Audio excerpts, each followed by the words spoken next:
Halo Bizer, kali ini Saga mau bahas bos ABS. Ada yang tahu? Tahu pernah.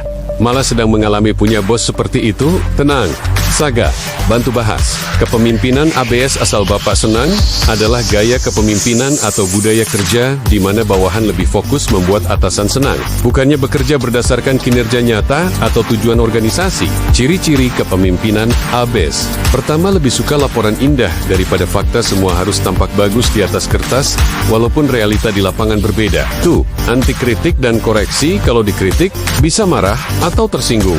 Karyawan jadi takut bicara jujur. 3.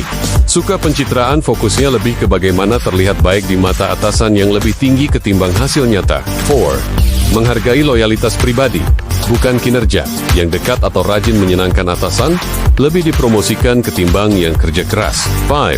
Keputusan sering tidak rasional asal sesuai keinginannya, meski tidak efektif bagi perusahaan. 6. Cenderung otoriter, semua ide harus sesuai dengan selera beliau. Asal Bapak senang. Apa bahayanya bos ABS? Untuk karyawan dan perusahaan. Pertama, laporan palsu, keputusan salah. Anak buah terpaksa bikin laporan indah biar bos senang. Akibatnya, bos mengambil keputusan dari data palsu, bukan fakta. Misalnya, produksi dianggap aman, padahal mesin rusak, akhirnya gagal kirim ke buyer. 2. Budaya kerja penuh pencitraan. Karyawan lebih sibuk mengemas laporan bagus daripada memperbaiki masalah nyata. Akhirnya energi habis untuk pencitraan, bukan produktivitas. Ketiga, karyawan jadi takut jujur. Siapapun yang bicara jujur, dianggap menentang atau tidak loyal. Orang yang benar-benar kerja keras, kalah dengan penjilat. Karyawan potensial bisa frustrasi dan resign. 4. Promosi tidak berdasarkan kinerja. Yang naik jabatan biasanya bukan yang berprestasi, tapi yang pandai ABS. Akibatnya, perusahaan dipimpin orang yang salah. Makin banyak keputusan buruk. 5. Inovasi dan perbaikan terhambat. Karyawan malas kasih ide baru, karena tahu bos hanya mau dengar hal yang menyenangkan. Lama-lama perusahaan ketinggalan dari kompetitor. 6. Toxic workplace. Lingkungan kerja jadi penuh drama, saling menjilat, saling menjatuhkan. Orang kerja bukan karena passion, tapi karena cari muka. 7. Kerugian bisnis nyata, target produksi gagal, buyer hilang kepercayaan karena kualitas tidak konsisten. Reputasi rusak, perusahaan sulit berkembang. Cara menghadapi bos ABS. Pertama, kenali selera dan prioritasnya. Pahami apa yang dia suka dan cara komunikasinya. Sampaikan ide dengan bahasa yang membuatnya nyaman. Kedua, laporkan fakta, tapi dikemas positif. Jangan asal jujur. Mentah-mentah bisa dianggap melawan. Gunakan data. Kasih highlight pencapaian dulu, baru perlahan masukkan masalah yang harus dibenahi. Ketiga, bangun kepercayaan pribadi. Cari momen untuk berdialog empat mata. Kalau sudah percaya, biasanya lebih mudah menerima masukan. Keempat, jangan terjebak ikut-ikutan ABS. Jaga integritas. Hindari ikut manipulasi data atau menjilat, tapi tetap bersikap diplomatis. Kelima, cari aliansi sehat. Bangun jaringan dengan rekan kerja lain, agar ada backup saat ide atau kinerjamu dipertanyakan.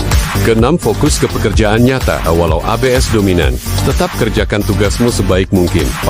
Hasil nyata akan terlihat juga di mata orang lain di luar pimpinan ABS.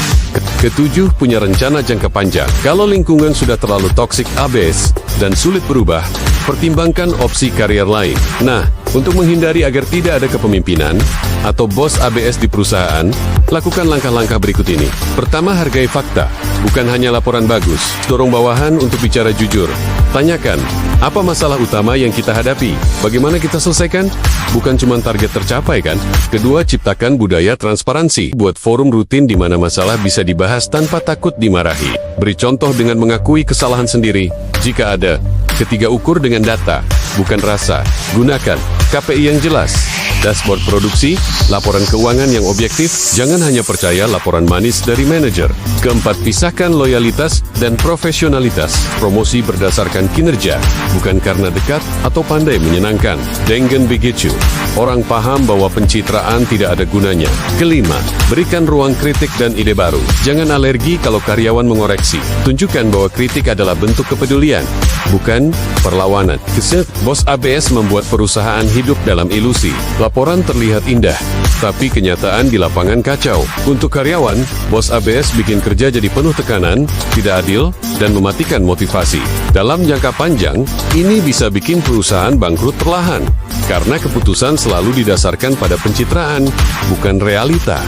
Jika mau terhindar dari kepemimpinan ABS, hubungi Saga untuk konsultasi lebih lanjut. Jangan lupa like, subscribe, dan bagikan video ini. Salam Saga, improve and empowering your factory performance.